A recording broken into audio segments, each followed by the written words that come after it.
Hello বন্ধুরা, স্বাগত আজকের ভিডিওতে।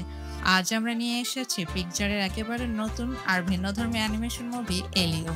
এটা কোনো সাধারণ অ্যাডভেঞ্চারের গল্প নয়। এটা এমন এক ছোট ছেলের কাহিনী যে হঠাৎ করেই মহাকাশের হাজারো সভ্যতার মাঝে গিয়ে দাঁড়ায় আর পৃথিবীর প্রতিনিধি হয়ে যায় সবার চোখে। ১১ বছরের সেই বালক এলিও যে নিজেকে সবসময় একা, ভীতু আর আলাদা মনে করত, সেই একদিন হয়ে ওঠে মহাকাশের গ্যালাক্সি কাউন্সিলের পৃথিবীর কণ্ঠস্বর। চলুন তাহলে শুরু করা যাক। গল্প শুরু হয় ১১ বছরের এক ছেলেকে নিয়ে, এলিও।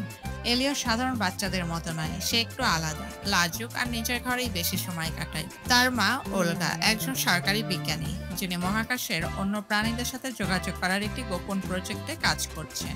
এলিওর মা প্রায়ই ব্যস্ত থাকেন, আর তাই এলিও মনে করে যে সে একা, কেউ তাকে বোঝে না। স্কুলেও সে তেমন মানিয়ে নিতে পারে না, তার তেমন কোনো বন্ধুও নেই। একদিন ক্রিয়েটর নামে স্পেস রিসার্চ সেন্টারে ওলগা এবং তার টিম একটি রহস্যময় সিগন্যাল পায়। ওই সিগন্যাল পৃথিবীর বাইরে কোনো উন্নত সভ্যতার কাছ থেকে এসেছে, কিন্তু দুর্ঘটনাবশত সেই সিগন্যালের রিপ্লাই পাঠিয়ে দেয় এলিও। অদ্ভুতভাবে ওই রিপ্লাই শুনেই মহাকাশের কমন ইউনিভার্স নামে একটি গ্যালাক্সি কাউন্সিল ধরে নেয় এলিওই নাকি পৃথিবীর অফিসিয়াল প্রতিনিধি। এরপর হঠাৎই এক মহাজাগতিক দরজা খুলে যায় আর এলিওকে টেনে নিয়ে যাওয়া হয় মহাকাশ। এলিওর সামনে ভেসে ওঠে এমন এক জগৎ যেখানে অসংখ্য গ্রহ, হাজার রকমের এলিয়েনের প্রাণী আর এক বিশাল কাউন্সিলের রুম। এই কাউন্সিলে প্রতিটি গ্রহের প্রতিনিধি আসে, আর তাদের কাজ হলো নতুন কোনো সভ্যতা গ্যালাক্সির অংশ হওয়ার উপযুক্ত কিনা সেটা বিচার করা। সবাই তাকিয়ে থাকে ছোট্ট এক মানব বালকের দিকে, যে আসলে পৃথিবীর প্রতিনিধি নয়, কিন্তু ভুল বোঝাবুঝিতে সেই জায়গায় সে এসে দাঁড়িয়েছে। শুরুতে এলিও ভীষণ ভয় পায়, অদ্ভুত সব প্রাণীকে দেখে অবাক হয়। কেউ তার ছোট আকার দেখে মজা করে, কেউ ভাবে মানুষ খুব প্রাচীন বা দুর্বল, আবার কেউ কেউ ভাবে মানুষ হয়তো বিপজ্জনক। কিন্তু ধীরে ধীরে এলিও নিজের বুদ্ধি, সাহস আর কল্পনা শক্তি দিয়ে সবাইকে অবাক করতে শুরু করে। একবার এক দুষ্ট এলিয়েন তাকে চ্যালেঞ্জ করে, কিন্তু এলিও নিজের হাস্য আর চটপটে মাথা খাটিয়ে ওকে হারিয়ে দেয়।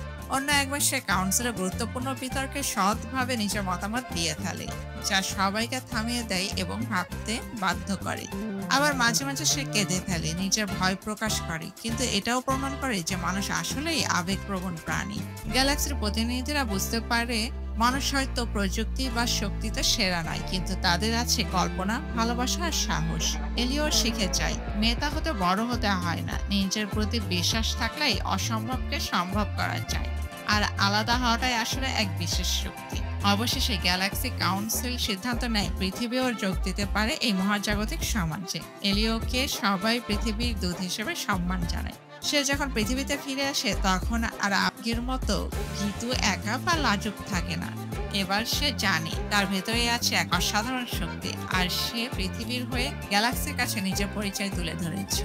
মা ওলগাও তাকে নতুন চোখে দেখে এবং দুজনের মধ্যে সম্পর্ক আরো গভীর হয়। তো বন্ধুরা, এটাই ছিল পিক্সারের এলিও।